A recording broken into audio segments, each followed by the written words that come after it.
ಸಿಂಹರಾಶಿ, ಪ್ರಗತಿ ಇದ್ದರೂ ಕೂಡ ಸಮಾಧಾನ ಇಲ್ಲ. ಏನೋ ಒಳ್ಳೆಯದಾಗ್ತಾ ಇದೆ, ಎಲ್ಲವೂ ಕೂಡ ಅನುಕೂಲಕರವಾಗಿಯೇ ಇದೆ, ಆದರೆ ಮಾತ್ರ ಮನಸ್ಸಿಗೆ ಸಮಾಧಾನ ಇಲ್ಲ ಅನ್ನುವಂಥದ್ದು. ಹೆಚ್ಚು ಜನರ ಭೇಟಿ ಮತ್ತೆ ಮತ್ತೆ ಗೊಂದಲವನ್ನು ಉಂಟು ಮಾಡ್ತಕ್ಕಂತಹದ್ದಾಗತ್ತೆ. ಯಾವುದೋ ನಿಮ್ಮ ಕೆಲಸ ಆಗಬೇಕು, ಒಬ್ಬರಲ್ಲ ಇನ್ನೊಬ್ಬರು ಮತ್ತೊಬ್ಬರು ಅಂತ ಹೇಳಿ ಎಲ್ಲರನ್ನೂ ಕೂಡ ಭೇಟಿ ಮಾಡ್ತೀರಿ. ಆದರೆ ಯಾರು ಹೇಳಿದ್ದನ್ನು ತಗೊಳ್ಬೇಕು ಅನ್ನುವಂತಹ ನಿರ್ಧಾರ ಮಾಡೋದಕ್ಕಾಗೋದಿಲ್ಲ.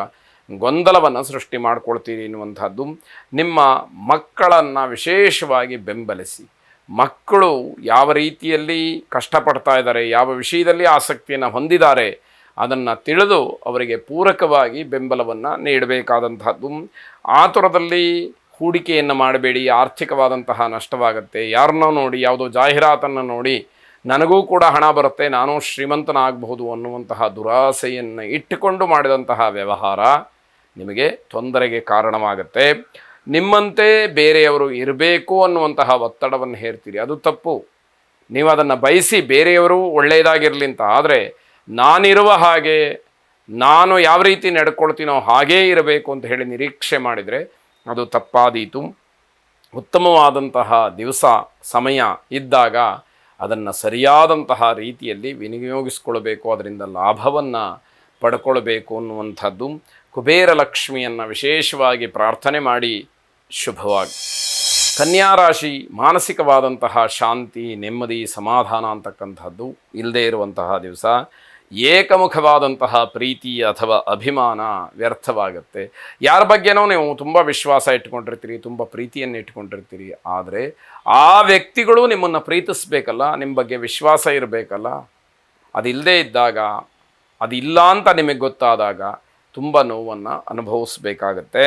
ಹಣದ ಸಮಸ್ಯೆ ಏನೂ ಇರೋದಿಲ್ಲ, ಆದರೆ ಎಲ್ಲ ಸಂದರ್ಭದಲ್ಲೂ ಕೂಡ ಒಂದೇ ರೀತಿಯಲ್ಲಿ ಚೆನ್ನಾಗಿರುತ್ತೆ ಅನ್ನುವಂತಹ ಭ್ರಮೆ ಬೇಡ ಅನ್ನುವಂಥದ್ದು ಎಚ್ಚರಿಕೆ. ಬೇಸರ ತರತಕ್ಕಂತಹ ಸಮಯವೋ ಕೆಲಸವೋ ವಿಚಾರವೋ ಅದರಿಂದ ದೂರ ಉಳ್ಕೊಳ್ಳುವಂಥದ್ದು ಒಳ್ಳೆಯದು. ಯಾವುದೋ ವಿಷಯವನ್ನು ತುಂಬ ತಲೆಗೆ ಹಚ್ಚಿಕೊಂಡು ನೋವನ್ನು ಅನುಭವಿಸೋದಕ್ಕಿಂತ ಆ ವಿಷಯವನ್ನು ಮರೆತು ವಿಷಯದಿಂದ ದೂರ ಇದ್ದು ಅಂತರವನ್ನು ಕಾಯ್ದುಕೊಂಡು ನೆಮ್ಮದಿಯಾಗಿರ್ತಕ್ಕಂಥದ್ದು ಒಳ್ಳೆಯದಾಗಿರುತ್ತೆ. ಆರೋಗ್ಯದ ಬಗ್ಗೆಯೂ ಕೂಡ ಸ್ವಲ್ಪ ಗಮನ ಇರಲಿ. ಗಣಪತಿಯನ್ನು ವಿಶೇಷವಾಗಿ ಪ್ರಾರ್ಥನೆ ಮಾಡಿ. ವಿನಾಯಕ ನಮಸ್ತುಭ್ಯಂ ಸತತಂ ಮೋದಕಪ್ರಿಯ ನಿರ್ವಿಘ್ನಂ ಕುರುಮೇ ದೇವ ಸರ್ವ ಕಾರ್ಯೇಷು ಸರ್ವದಾ ಎಂಬುದಾಗಿ ಪ್ರಾರ್ಥನೆಯನ್ನು ಮಾಡಿ ಶುಭವಾಗಿ. ತುಲಾರಾಶಿ, ಪ್ರೇಮಿಗಳು ತುಂಬ ಉತ್ಸಾಹದಿಂದ ಇರತಕ್ಕಂತಹ ದಿವಸ. ಪ್ರತಿ ಕ್ಷಣವೂ ಕೂಡ ಹಾಗೆ ನವ ಉಲ್ಲಾಸದಿಂದ ಇರಬೇಕಾದಂಥದ್ದು.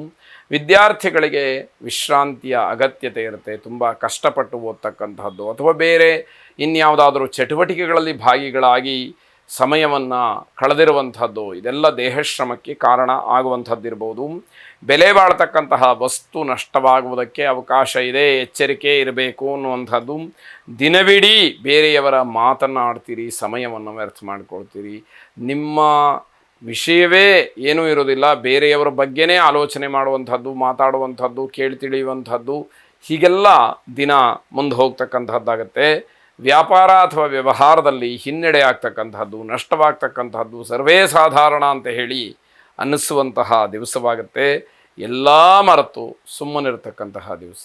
ಯಾವ ತಲೆಬಿಸಿನೂ ಕೂಡ ಬೇಡ ಅಂತ ಹೇಳಿ ಅಂದುಕೊಳ್ಳುವಂಥದ್ದು. ಆದರೆ ನಾವು ಅಂದುಕೊಂಡ ಹಾಗೆ ಎಲ್ಲವೂ ಕೂಡ ನೆರವೇರಬೇಕಲ್ಲ, ಆಗಬೇಕಲ್ಲ ಅನ್ನುವಂಥದ್ದು ಪ್ರಶ್ನೆ ಆಗುತ್ತೆ. ಕುಲದೇವತಾ ಪ್ರಾರ್ಥನೆಯನ್ನು ವಿಶೇಷವಾಗಿ ಮಾಡಿ ಶುಭವಾಗಿ. ವೃಶ್ಚಿಕ ರಾಶಿ, ವಿಶ್ರಾಂತಿಯ ಕೊರತೆ ಆರೋಗ್ಯದಲ್ಲಿ ವ್ಯತ್ಯಾಸವನ್ನು ಮಾಡುತ್ತೆ. ಸ್ವಲ್ಪ ಜಾಗ್ರತೆಯನ್ನು ವಹಿಸಿ. ಅನಗತ್ಯವಾದಂತಹ ಪ್ರಲಾಪ, ಮಕ್ಕಳಿಂದ ನಿಂದನೆಗೊಳಗಾಗ್ತೀರಿ, ಸುಮ್ಮನೆ ಕೂಗಾಡ್ತೀರಿ, ಮಕ್ಕಳು ನಿಮ್ಮನ್ನು ನಿಷ್ಠುರ ಮಾಡ್ತಾರೆ. ಇದು ಬೇಕಾ ಅಂತ ಹೇಳಿ ಕೊನೆಗೆ ಅನಿಸುತ್ತೆ. ಆಗ ಇನ್ನಷ್ಟು ಮತ್ತಷ್ಟು ನೋವಾಗುವಂಥದ್ದು, ಕಣ್ಣೀರು ಹಾಕ್ತಕ್ಕಂತಹ ಕೆಲಸ ಆಗತ್ತೆ ಅಂತ ಅರ್ಥ. ಹಳೆಯ ಕಾಯಿಲೆಗಳು ತುಂಬ ದಿವಸದಿಂದ ನೆರಳ್ತಾ ಇದ್ದಂಥವ್ರಿಗೆ ತೊಂದರೆಯಾಗ್ತಕ್ಕಂತಹ ಸೂಚನೆ ಇದೆ. ತುಂಬ ಎಚ್ಚರಿಕೆಯನ್ನು ವಹಿಸಬೇಕಾದಂಥದ್ದು. ಅಂದುಕೊಂಡಂತಹ ಅಥವಾ ಮುಂಚೆ ಯೋಜನೆಯನ್ನು ಹಾಕ್ಕೊಂಡಂತಹ ಪ್ರವಾಸವೋ ಪ್ರಯಾಣವೋ ರದ್ದಾಗಬಹುದು, ಅದರ ಬಗ್ಗೆ ಗಮನಿಸ್ಕೊಳ್ಳಿ. ಬೇರೆಯವರಿಗೆ ಒಂದಷ್ಟು ಸಹಾಯವನ್ನು ಮಾಡಿ. ನಿಮ್ಮ ಕೈ ನಡೀತಾ ಇದ್ದಾಗ ಬೇರೆಯವರ ಯೋಗಕ್ಷೇಮವನ್ನು ಗಮನಿಸ್ಕೊಳ್ಳಿ ಅಂತಕ್ಕಂಥದ್ದು. ಸೂರ್ಯ ನಮಸ್ಕಾರವನ್ನು ಮಾಡಿ, ಸೂರ್ಯನನ್ನು ವಿಶೇಷವಾಗಿ ಪ್ರಾರ್ಥನೆ ಮಾಡಿ. ಆದಿದೇವ ನಮಸ್ತುಭ್ಯಂ ಪ್ರಸೀದ ಮಮ ಭಾಸ್ಕರ ಪ್ರಭಾಕರ ನಮಸ್ತುಭ್ಯಂ ದಿವಾಕರ ನಮೋಸ್ತುತೆ ಎಂಬ ಪ್ರಾರ್ಥನೆಯನ್ನು ಮಾಡಿ ಶುಭವಾಗಿ.